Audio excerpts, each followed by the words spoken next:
Hola muchachos, en el día de hoy vamos a empezar una introducción sobre el tema de los gases. Inicialmente vamos a tener una conceptualización de qué es un gas. Se dice así, un gas se define como aquel estado en el que las moléculas están muy separadas entre sí, se mueven con bastante libertad y ocupa con dicho movimiento todo el volumen del recipiente en el que se halla el gas. Eso es muy importante que lo tengamos claro. Siempre el gas va a ocupar el máximo espacio posible. Recordemos las diferencias que hay entre los tres estados. Encontramos el primer estado, que es el estado sólido, donde podemos decir que se tiene una alta fuerza de atracción intermolecular y una baja energía cinética. ¿Qué propiedades le da al sólido? El sólido va a tener una forma definida y un volumen definido. Cuando me corro hacia la derecha, el material empieza a adquirir una energía cinética, haciendo que la fuerza de atracción del material en estado líquido disminuya. Eso permite que el líquido tenga aún un volumen, pero pierda su forma, o sea, el líquido se va a adaptar al recipiente. Recordemos que todos los líquidos no fluyen a la misma velocidad, dependen de algo que se conoce como la viscosidad. ¿Y la viscosidad de qué depende? De la fuerza de atracción intermolecular. A mayor fuerza de atracción intermolecular, pues el líquido va a tener mayor viscosidad.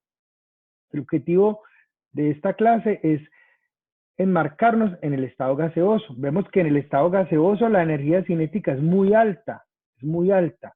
El material siempre se va a estar moviendo por todo el recipiente y no tiene ni forma ni volumen definido.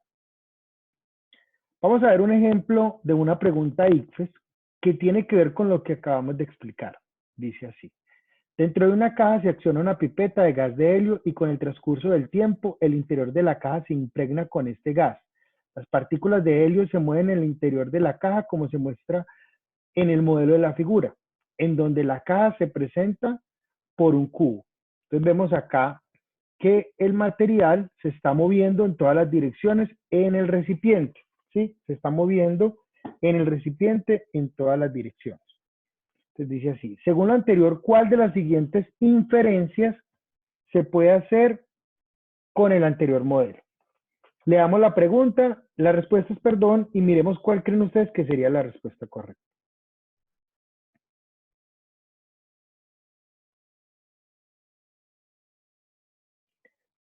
Sí, la respuesta correcta es la B. Recuerde que siempre el gas va a ocupar todo el espacio posible del recipiente. Él va a ocuparlo completamente.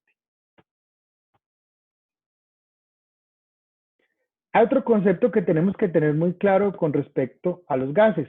Es el concepto de presión. Cuando yo tengo un recipiente en un material, con un material en estado gaseoso, ese material va a estar ocupando todo el recipiente. Como vemos en la figura, va a estar moviéndose. Y vemos que están chocando frente a las paredes del recipiente. Ese choque que generan las partículas se conoce como la presión. Matemáticamente, ¿qué podemos decir? Que es una fuerza perpendicular por unidad de área.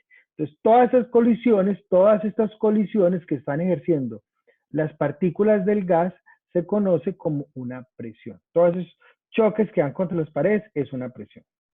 Otro concepto que tenemos que tener muy claro y que tenemos que recordar es sobre la presión atmosférica.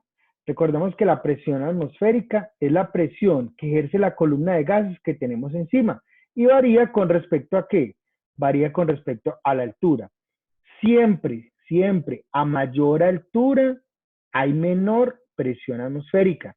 Eso que conlleva a que va a haber menos concentración de oxígeno y por eso las personas que viajan a lugares donde es una altura muy alta, eso va a llevar que las personas tengan dificultad para respirar. Algunos futbolistas, cuando van a lugares altos, por eso se ven con mayor dificultad. Y a menor altura vamos a tener una mayor presión atmosférica.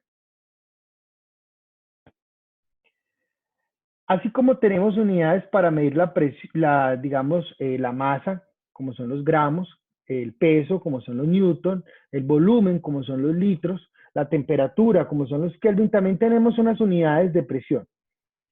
En química vamos a concentrarnos mucho en esas tres.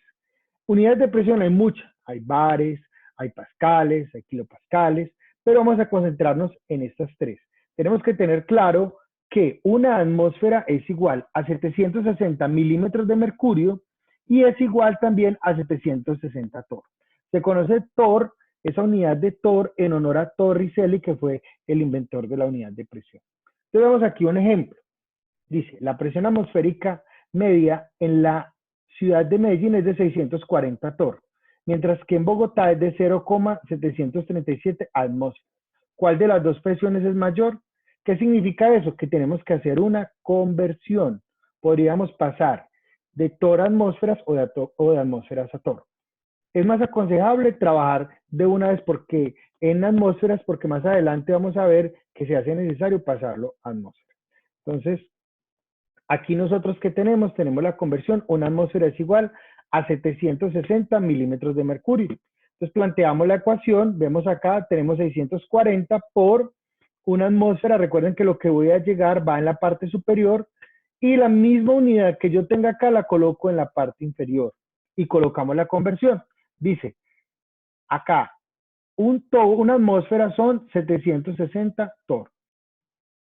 Simplificamos unidades, cogemos 640 por 1 y lo dividimos en 760. Y eso nos da 0,8421 atmósferas. Otra parte muy importante que tenemos que ir aprendiendo es estos diagramas donde me relacionan la presión del gas con la presión atmosférica. Tenemos un primer momento que vemos acá, donde esto decimos que es mercurio, ¿cierto? Recordemos que el mercurio es el único metal líquido que se encuentra a temperatura ambiente. En este caso, tenemos dos presiones, una que es la presión que ejerce el gas y otra que es la presión atmosférica. En la situación 1, ¿qué vemos? Que la presión del gas es igual a la presión atmosférica. Por eso, en ambos brazos vamos a ver el mismo nivel, ¿cierto? Vemos acá el mismo nivel. Entonces, ¿qué podemos concluir? Que la presión del gas es igual a la presión atmosférica. Tenemos una situación 2, en donde la presión del gas, ¿sí? Esta presión es mayor que la presión ¿qué? Que la presión atmosférica. Para este caso, para hallar la presión del gas, que va a ser igual a la presión atmosférica más la debida diferencia entre los dos brazos, que se conoce como la presión de mercurio. La situación número 3, vemos que la presión atmosférica es mayor que la presión ¿qué? Que la presión del gas, ¿sí? Entonces, en este caso, la presión del gas va a ser igual a la presión atmosférica menos la presión de mercurio. La diferencia entre ambos brazos es conocida como la presión de mercurio. Para esto vamos a ver un ejemplo. Dice, se utilizó un manómetro de mercurio para medir la presión de un gas almacenado en un recipiente, observándose una situación similar a la ilustrada en la figura número 2. ¿Qué pasa en la figura número 2? Que la presión del gas es mayor que la presión atmosférica. Entonces recordemos que para hallar la presión del gas es igual a la presión atmosférica más la presión de mercurio. Entonces, nosotros sabemos que para poder hallar la presión del gas es la presión atmosférica. Entonces me dice acá que la presión atmosférica es de 656 milímetros de mercurio. Entonces, como la diferencia de ambos brazos es de 8 centímetros, o sea, 8 centímetros de mercurio, vamos a pasar estos centímetros de mercurio a milímetros de mercurio para poder sumar las mismas unidades. Entonces planteamos la ecuación, simplificamos unidades y colocamos 8, ¿sí? Vemos acá 8 por 10 dividido 1. Y el resultado son 80 milímetros de mercurio. O sea que ya esos 80 milímetros de mercurio, ¿a qué equivale? A la presión de mercurio, o sea, la diferencia en ambos brazos. En este caso ya planteamos la ecuación, vemos aquí presión del gas es igual a la presión atmosférica, que es 656 milímetros de mercurio, más la presión de mercurio, ¿cierto? Que ya vimos acá que era 8 centímetros, la convertimos y nos da 80 milímetros de mercurio. Al sumarlo, eso me da 736 milímetros de mercurio. Como la pregunta nos decía también que podemos pasar la torr, recordemos que milímetros de mercurio y torr son equivalentes. ¿Listo, niños? Esta fue la pequeña introducción para el tema de gases. Nos vemos en una próxima clase.